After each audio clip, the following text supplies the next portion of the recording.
Halo Sobat Nusa Edu, kembali lagi di tutorial PowerPoint presentasi jadi asik dengan desain menarik menggunakan PowerPoint. Bareng saya si Kang Rip, kita lanjut ke sesi berikutnya yaitu sesi kelima mengenai basic tools PowerPoint. Nah, kita bagi menjadi dua bagian ya. Bagian ke satu itu basic tool yang umum. Kalau yang untuk basic tools yang bagian kedua itu yang jarang digunain tapi fiturnya cukup lumayan bagus juga ya buat dipakai gitu dan berguna. Oke, kita langsung masuk ke penjelasan. Yang pertama itu ada halaman. Nah, halamannya seperti bisa langsung terlihat di sini. Halaman itu dinamain slide kalau di PowerPoint gitu. Di sini ada pengaturan slide-nya, urutan-urutannya kita bisa atur, tinggal klik, tahan, terus pindahin ke arah mana yang sesuka kita gitu. Nah, lalu di sini juga ada informasi untuk jumlah gitu, jumlah slide-nya berapa. Dan untuk pengaturan untuk slide itu ada di menu sini ya, di tab home ada di menu slide. Di sini kita bisa atur mau bikin slide baru gitu. Nah, atau bisa kita ganti layout dari slide yang ada ini gitu. Kita bisa pakai layout yang dari udah disediain dari PowerPoint-nya, atau mau kita bikin sendiri layout bebas. Bisa klik yang blank kalau kita mau bikin sendiri. Nah, di sini juga kita bisa klik kanan di menu slide-nya. Klik kanan kita juga disediain itu tools buat ngoprek halaman atau ngoprek slide kita gitu. Tuh. Nah, selanjutnya kita masuk ke teks. Nah, untuk editing teks biasanya basic-basicnya kita pakai di menu home ya, di tab home. Di sini ada menu font sama paragraf. Nah, di sini kita untuk pengaturan teksnya. Di sini pengaturan teks itu kita bisa ganti jenis fontnya, ukurannya kayak gitu. Terus misalkan dipertebal atau dimiringin atau dikasih garis bawah atau dikasih bayangan atau dicoret juga bisa, atau kita mau atur kerapatan sama kerenggangannya. Tuh, sama juga kita bisa ganti warna-warna teksnya sesuai keinginan. Tuh, di sini juga ada dari segi paragraf semacam kayak di sini untuk meluruskan ya. Kayak misalkan rata kiri gitu, rata tengah, rata kanan kayak gitu. Terus kita juga bisa atur kolom-kolomnya, misalkan dijadiin 2 kolom atau jadiin 3 kolom juga bisa. Nah, terus juga biasanya kalau untuk menambahkan si teks itu biasanya kita bisa pakai ini ya, text box, atau kita masuk ke insert.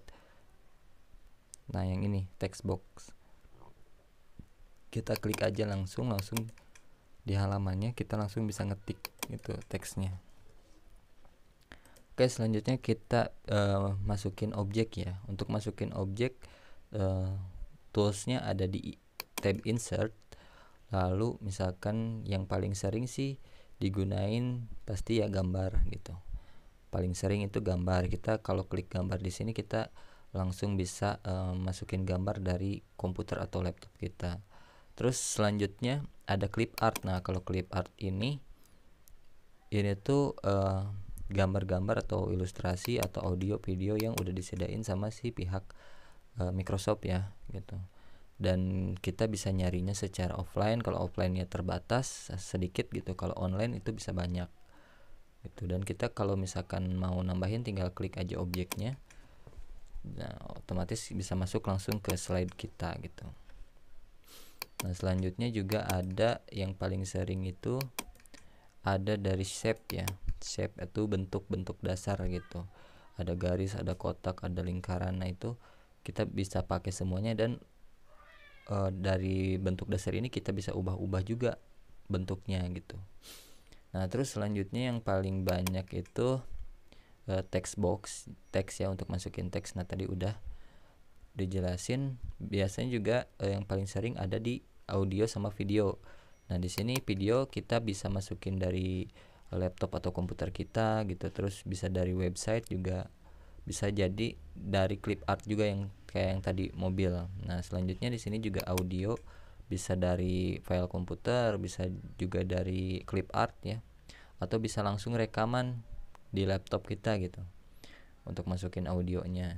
Kalau misalkan bikin narasi atau apa itu bisa pakai itu.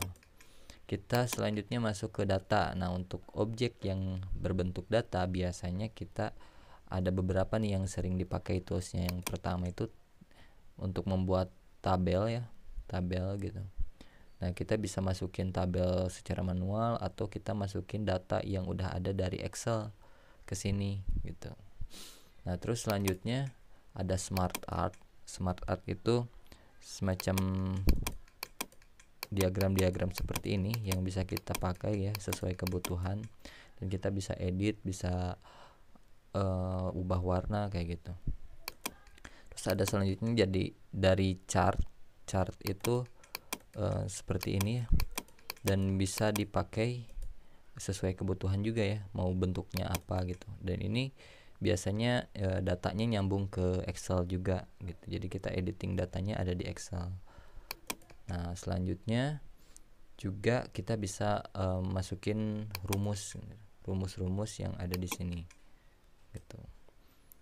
Itu untuk data-data. Kita masuk ke animasi. Nah, untuk animasi di sini kita contoh masukin yang mobil tadi ya. Kita coba gerakin si mobil ini biar bisa berjalan. Jadi kalau animasi itu si objek yang kita punya ini nanti ketika dipresentasikan bisa bergerak gitu. Bisa objek, shape bisa, teks juga bisa, gambar juga bisa gitu. Nah, contohnya misalkan kita udah punya clip art di sini, kita masuk ke tab animation. Nah, di sini kita bisa atur. Nah, di sini kalau diklik animation pen itu kita punya ruang pengaturan animasinya. Misalkan contoh kita masukin animasi, nah ini udah disediain ya defaultnya dari Microsoft Office PowerPoint-nya. Kita misalkan kasih gerakan nih, kita misalkan mau majuin dia ke kiri, jadi kita pilih yang kiri, kita klik OK. Nah, kalau kita play di sini si objeknya bakal bergerak gitu. Nah, contoh misalkan kita presentasikan, nah objeknya kan diam ya, kalau kita klik sekali nah otomatis dia bergerak gitu. Itu dari animasi, dia punya tab sendiri ya, menu sendiri gitu, dan pengaturannya banyak juga. Terus selanjutnya kita masuk ke hyperlink. Kalau hyperlink itu adalah semacam kayak tombol lah, jadi tombol untuk memindahkan si halaman kita ini ke halaman yang lain gitu. Contoh misalkan kalau kita ngeklik yang hyperlink ini, terus kita masukin insert. Nah, di sini ada menu hyperlink gitu. Jadi kita klik dulu objeknya, masuk ke tab insert, ke menu links, ada hyperlinks. Kita klik yang place in this document, kita pindahin contohnya ke slide 1 ya, ke slide pertama. Nah, kalau kita presentasiin, nah si teksnya ini jadi bisa diklik gitu. Ketika kita klik, nah dia berpindah ke halaman yang tadi kita tuju. Itu hyperlink. Kita masuk ke selanjutnya. Setelah hyperlink ada desain. Nah, ini ya desain gitu. Kalau di desain ini juga sama kayak animasi, ada tabnya sendiri. Nah, di desain ini kita bisa ubah pengaturan dari segi halamannya, bisa dari orientasinya, mau manjang atau tinggi bisa gitu. Atau kita mau ganti tema sesuai yang udah disediain sama PowerPoint-nya, atau mau bikin sendiri juga bisa. Nyari nih warna dasar dari desain kita mau apa, atau mau bikin sendiri juga bisa gitu. Terus kita juga bisa atur backgroundnya. Di sini kita bisa atur fontnya biar setiap slide atau setiap halaman itu sesuai sama gitu. Atau kita juga bisa ganti efek-efek yang ada di sini. Terus juga untuk desain kita ada di transisi juga. Ini sih hampir sama untuk animasi ya, seperti itu. Jadi kalau animasi ngegerakin objek, kalau transisi itu menggerakkan si halamannya gitu. Misalkan contoh kita klik yang push ini, Nah, otomatis dia bergerak seperti itu. Jadi untuk basic tools yang apa ya, yang sering digunain lah untuk beberapa kategori ada di situ ya. Kita lanjut ke basic tools PowerPoint yang bagian kedua yang jarang-jarang diketahui nih. Kira-kira apa aja? Sampai ketemu di video selanjutnya. Terima kasih.